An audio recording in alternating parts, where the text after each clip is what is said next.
कुछ लोग कहते हैं कि यादव और ब्राह्मण कभी एक नहीं हो सकते, और क्या आपको लगता है कि ये दोनों ही लोग स्वाभाविक रूप से शत्रु हैं एक दूसरे के? ये कुछ ही लोग कहते होंगे, और जो कुछ लोग कहते होंगे वो मेरे ख्याल से राजनीति से ही संबंधित लोग होते होंगे। जी जी जी। क्योंकि मेरा मानना है कि ये तो कोई भी जानकार आदमी नहीं कहेगा। जी। यादवों की जो उत्पत्ति है वो भी एक ब्राह्मण माँ की कोख से ही है। जो यदु थे महाराज, उनके पिता जो ययाति थे, ययाति की पत्नी थी देवयानी, और देवयानी दैत्य गुरु शुक्राचार्य की पुत्री थी। और शुक्राचार्य एक ऐसे ब्राह्मण थे असुरों के, जो उस समय बृहस्पति जो देवताओं के गुरु थे उनसे भी ज्यादा श्रेष्ठ सोच थी। वो एक तरह से एक साइंटिस्ट थे। उन्होंने एक ऐसा मंत्र इजाद कर लिया था जिससे मरे हुए व्यक्ति को जीवित कर दिया जाए। तो उनकी पुत्री थी देवयानी थी। देवयानी का ययाति से विवाह हुआ, उससे यदु पैदा हुए। तो ब्राह्मण की कोख से ही यादवों का जन्म हुआ है। तो ये मुझे तो लगता नहीं कि उनकी माँ जब ब्राह्मण। दूसरी बात, कन्हैयालाल माणिकलाल मुंशी ने एक किताब लिखी है, बड़ी अच्छी किताब है, अगर कभी मौका मिले तो आप लोग भी पढ़िएगा, भगवान परशुराम। ब्राह्मण समाज में परशुराम बहुत पूजनीय है, वो ईश्वर के अवतार माने जाते हैं। जब सहस्त्रार्जुन, जब उन्होंने ये शपथ ली कि मैं धरती को क्षत्रिय विहीन कर दूंगा, तो उस समय का जो उनका शत्रु था सहस्त्रार्जुन, वो उनके पीछे पड़ गया। तो परशुराम प्राण बचाने के लिए दौड़े।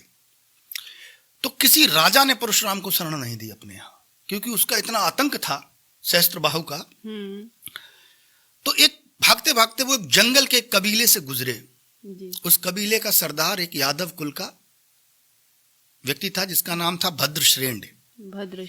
जब उन्होंने अपनी बात भगवान परशुराम ने अपनी बात रखी, तो उस व्यक्ति ने यह कहा कि हम जब तक जीवित हैं तब तक पूरी दुनिया भी अगर आपको पकड़ने आ जाए, जब हम सब बच्चा मर जाएगा तब आप तक पहुंच पाएंगे। तो उसने अपने कबीले के बाहर अपनी औरतें, अपने बच्चे बैठा दिए और बीच में घर में भगवान परशुराम को बैठा दिया। तो सहस्त्रार्जुन लाखों की सेना लेकर गया, लेकिन उस समय चूंकि स्त्री हत्या, बाल हत्या पाप था, तो उसने उन लोगों को नहीं मारा और परशुराम को जीवन दान मिला। तो उनकी रक्षा करने वाला भी एक यादव। तीसरी जो सबसे एक बहुत महत्वपूर्ण, मैं आपको बात बता रहा हूँ, कृष्ण सुदामा की मित्रता तो आपने सुनी होगी, वो एक, लेकिन एक बहुत महत्वपूर्ण बात जो कम लोग जानते हैं, भगवान परशुराम के बहुत शिष्य रहे हैं, और रामायण काल में भी भगवान परशुराम रहे हैं और महाभारत काल में भी रहे हैं।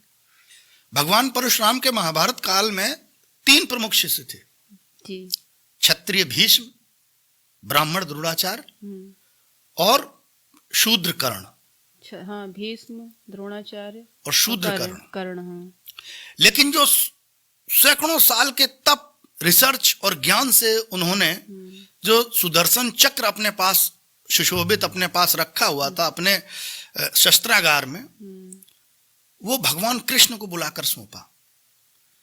अगर उनके अंदर ये चीज, तो मुझे तो ये लगता है कि अगर योग्य ब्राह्मण होता है तो ब्राह्मण हमेशा न्याय करता है। उसको लगता है कि उसकी जो क्षमता है, योग्यता है, उसकी रक्षा जो उचित व्यक्ति कर पाएगा वो उसी को उसने सौंपा।